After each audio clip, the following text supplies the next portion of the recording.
खूप दिवसानंतर अशी वरती लटकले होते बरं का, आणि लटकून एवढं भारी वाटत होतं, एवढं फ्रेश वाटत होतं. आणि त्याच्यानंतरचं वर्कआउट तर माझं एकच नंबर झालं. चला तुम्हाला दाखवते. तर नमस्कार मंडळी, श्री स्वामी समर्थ सर्वांना. कशा आहात तुम्ही सर्वजण? आय होप मस्त आणि मजेत असाल. मस्त अशी आंघोळ केली गार पाण्याने. त्याच्यानंतर माशाला म्हटलं खायला टाकावं, तर तो असं करत होता ना, त्याला वाटत होतं जसं काही मी आहे ना त्याचा फोटोशूटच करते, म्हणून तो ना एवढे नखरे करत होता, खातच नव्हता. म्हटलं चला आता तो बहुतेक कॅमेऱ्याच्या उजेडाला घाबरत असन. म्हटलं खा बाबा, तुला कधी खायचंय. मी टाकून ठेवलं होतं त्याला खायला टाकलं. त्याच्यानंतर फ्रीज साफ करायला घेतलं. आणि मला आहे ना जिमला जायचं होतं बरं का, पण माझं आहे ना इथे हे वेगळंच काम चालू होतं. सकाळच्या वेळेतच आहे मी फ्रीज साफ करायला घेतलं होतं.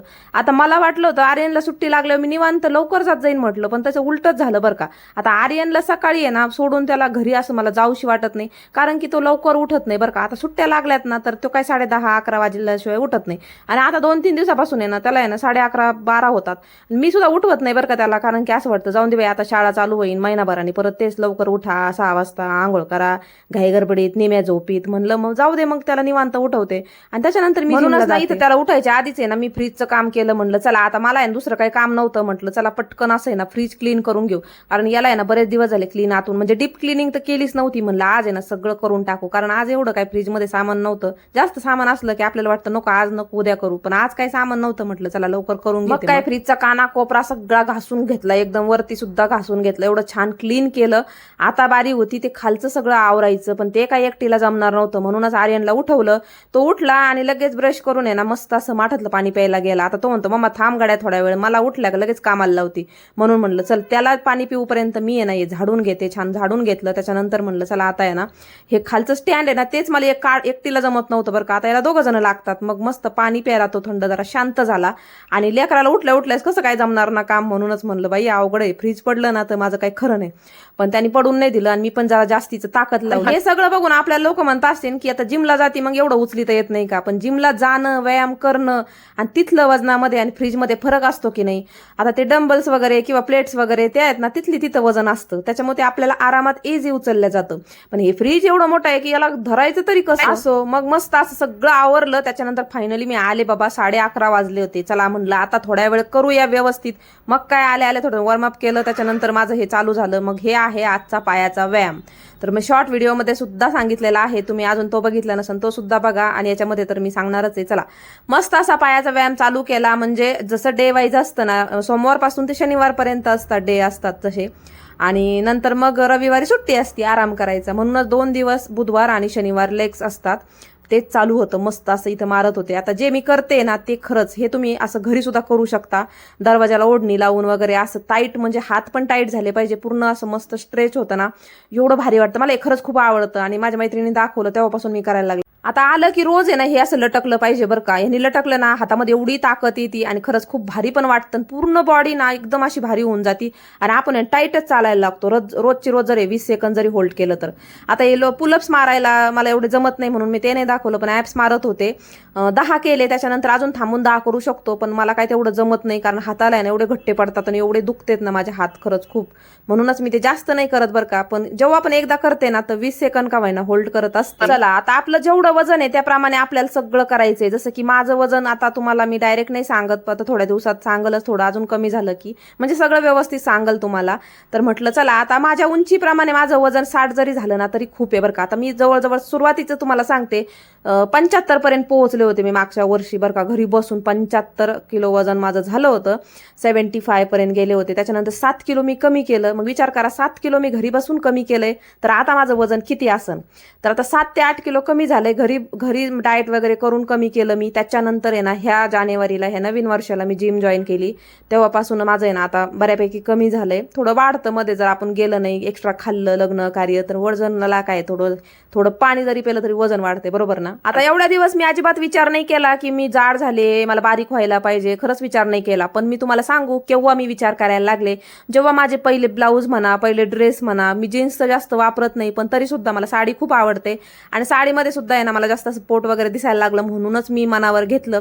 डाएट करून मी माझे 7 किलो घरी कमी करू शकते, तर जिम करून मी माझं किती मला पाहिजे ते वजन आणि पाहिजे ती बॉडी मी बनवू शकते तेवढं तर मला आहे. तर मस्त असं आहे ना पाणी पिऊन घेतलं मध्येच बरं का, कारण पाणी पण जरुरी आहे. आता व्यायाम करतो म्हटल्यावरती पाणी थोडं थोडं पेलं पाहिजे, उन्हाचे दिवस आहेत. नाही तर लय बेकार. मस्त घरूनच बॉटलमध्ये पाणी भरून नेत असते, तर ती बॉटल आहे ना एवढी भारी आहे ना, त्यात कवर पाणी गार राहतं, गरम पाणी भरलं तर गरम राहतं आणि गार भरलं तर गार राहतं. खरंच खूप भारी आहे ती बॉटल. आता त्याचं प्रोडक्ट मी टॅग करून पाहिजे असेल तुम्ही फ्लिपकार्टवरून घेऊ शकता. जिमसाठी वर्कआउटसाठी ती बॉटल खरंच खूप भारी आहे, त्याला पकडायला पण आहे. तर असं मस्त असं इथं बाकीचं पण व्यायाम मी करत होते. आता ह्या सगळ्या मशिनरी आहेत ना सगळ्या पायासाठी आहेत बरं का, तुम्हाला लगेच आता बघताना कळत असेल बरं का. आता याने सुद्धा आहे ना मांड्या आणि हिप्स लय लवकर कमी होतं बरं का. हे आहे ना याला मी तरी वजन नाही लावलंय, म्हणजे मोकळाच आहे बारतो त्या, म्हणजे मशीनच जेवढं मशीनचं वजन आहे तेवढंच वजन घेतलंय. कारण की माझा आहे ना गुडघा दुखतो बरं का, माझा म्हणजे डावा गुडघा आहे ना, म्हणजे मी आधी ना दोरीच्या उड्या मारत होते ना तेव्हा माझा पायला चकला होता. त्याच्यानंतर माझा आहे ना 6 महिने एवढा गुडघा दुखत होता. पण जेव्हापासून मी ना म्हणजे थोडं थोडं म्हणलं व्यायाम करावा, योगा वगैरे घरी थोडंफार करत होते, मग माझा गुडघा व्यवस्थित झाला आणि आता ह्या जानेवारीपासून जिम जॉईन केली. आता तुम्हाला सांगू का, एवढं वर्कआउट करते ना मी की माझी मान पहिली इतकी दुखत होती ती पण बंद झाली दुखायची. पाय माझा गुडघा एवढा दुखत होता ते पण बंद झालं.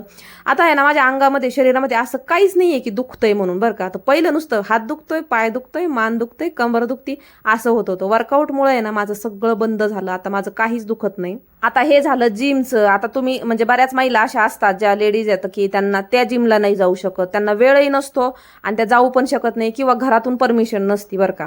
तर मग अशा वेळेस काय करायचं, घरी आहे ना हे असं आपण सगळं करू शकतो, म्हणजे भिंतीला पकडून वगैरे असं व्यवस्थित सगळं आपल्याला करू शकतो. पण तेवढं पाहिजे तेवढं प्रेशर येत नाही बरं का. म्हणजे इथं कसं बरोबर जशी मशीन आहे, मशीन एक असं आहे की ते एक सपोर्टच असतो आपल्याला जिथली तिथं. आता हे एक आहे ना ते पण आहे ना बॅक साईडला ज्या मांड्या आहेत ना त्या कमी करण्यासाठी आहे बरं का. आता आपण घरी कसं करणार, तर आपल्याला आहे ना घरी सुद्धा हे करायचं म्हटलं ना तर खूप असं हे वाटतं. जर तुम्हाला शक्य असेल ना तर जिम जॉईन करा लवकरात लवकर, आणि बारीक व्हायची अपेक्षा अजिबात ठेवू नका, सोडून द्या. पण रोजचे रोज यायचे, वर्कआउट करायचे. बघा 6 महिन्यामध्ये तुम्ही एवढे चेंज व्हाल ना की म्हणजे तुम्हाला स्वतःलाच असं वाटेल की अरे आधी का नाही केलं, एवढा फरक पडतो. जिमला आलं ना की 6-7 महिने ना आपण आहे ना आरशातच बघायचं नाही स्वतःला, त्याच्यानंतर ऑटोमॅटिक फरक पडतो. पण जेवढं आपण जिम करतोय 50% जिम आणि 50% डाएट म्हणजे ना तेलकट बाहेरचं जास्त गोड बीड अजिबात खायचं. मी तर म्हणते गोड खायचंच नाही, साखर सुद्धा खायची नाही. जर तुम्हाला माझ्यासारखं चहाची सवय असेल, गुळाचा चहा थोडासा घेऊ शकता. शक्यतो चहा तुम्हाला होत असेल तर चहा पिऊच नका. आता मला कसं आहे जमतच नाही, त्याच्यामुळे थोडा का होईना मी गुळाचा पिते. मला कुणाला डाएट प्लॅन हवा असेल ना जसं मी फॉलो करते तर नक्कीच मी तुम्हाला एका व्हिडिओ मार्फत देईल बरं का. जर कमेंट्स आल्या ना खरंच तुम्हाला मी सांगल, त्याप्रमाणे तुम्हाला फायदा झाला तर चांगलीच गोष्ट आहे. बाकी राहिला व्यायामचा प्रश्न, तर जिम नसन जॉईन करू शकत तर घरी सुद्धा तुम्ही करू शकता व्यायाम. दोरीच्या उड्या मारा, घरातली घरात चाला, जास्त घाम येईल असं जिना असेल तर वरती जिन्यावर जायचं, खाली यायचं, जिन्यावर जायचं, खाली यायचं. बरंच मी तुम्हाला थोड्या दिवसात ते पण दाखवल. जर तुम्हाला म्हणजे कमेंट्स आल्या ना तर ते सुद्धा घरच्या घरी व्यायाम कसा करायचं ते सगळं मी तुम्हाला सांगल. म्हणजे जसं मी तिथं करते ना जिम मध्ये जे दाखवू राहिले ना ते मशिनीमध्ये वरती जे करते ना ते मी तुम्हाला घरी कसं करायचं ते सगळं सांगू शकते. त्याप्रमाणे जर तुम्हाला म्हणजे मला कमेंट्स आल्या ना मी नक्की शेअर करेन, दोन्ही गोष्टी शेअर करेन. त्याच्यासाठी तुम्ही चॅनलला सबस्क्राईब करा आणि हा व्हिडिओ आवडला असेल जास्तीत जास्त शेअर करा, लाईक करा. आणि आता तुम्हाला मी दाखवते बघा, इथे मॅटवर आले ना मी, तर ही मॅट आपण आहे ना ऑनलाईन घेऊ शकतो, माझ्याकडे आहे. तर ही सध्या तर जिमचीच आहे, पण माझ्याकडे जी आहे ती मी 400 रुपयाला का 500 रुपयाला घेतली होती. तर ती त्याचं सुद्धा लिंक मी तुम्हाला म्हणजे प्रोडक्ट टॅग करून देईल, तुम्ही ती घेऊ शकता. म्हणजे आपण हे जर घेतलं नॅचरल व्यायाम खरंच खूप छान होतं. आता मी जे करत आहे ना तर ॲप्ससाठी करत आहे, पोटाचा पूर्ण याने घेर कमी होतो. हे डेली करायला पाहिजे, असं नाही की आज केलंय 2 दिवस खाडा केला असं नाही. हे डेली आज केलंय ना एक म्हणजे ॲप्स करायचे, उद्या साईड्स करायचे, असं करायचं. तुम्हाला जर जिमला नसून जायचं तुम्ही घरच्या घरी हे करू शकता. असं करते ना तर याचे 3 सेट करायचे. 10 वेळेस केलं तर त्याचे 3 करायचे, 15 वेळेस केलं तर त्याचे 3 करायचे, 3 सेट करायचे. तर तुम्ही बघू शकता असे 1 2 असं केलं ना तर हे असे तुम्ही जितके करताल थोडा ब्रेक घेऊन परत असं करायचे. 3 सेट झालेच पाहिजे कोणत्या पण गोष्टीचे. आता तुम्ही पूर्ण बघितलंय मी किती व्यायाम केलाय, त्याच्यानंतर सुद्धा मी मॅटवर आले आणि ॲप्स करते, दोन्ही गोष्टी करायच्यात. ते तर आपलं ओव्हरऑल जेवढं वजन आहे तेवढं कमी होणार फॅट, आणि हे जे आहे ॲप्सने आपले पोट कमी होणार म्हणूनच करते. मग काय मस्त असा वर्कआउट फिनिश केला आणि माझं बाळ घरी होतं, मग म्हटलं चला त्याच्यासाठी मस्त अशी कुल्फी घेऊन यावं. तर तुम्हाला व्हिडिओ आवडला लाईक करा, भेटू पुन्हा.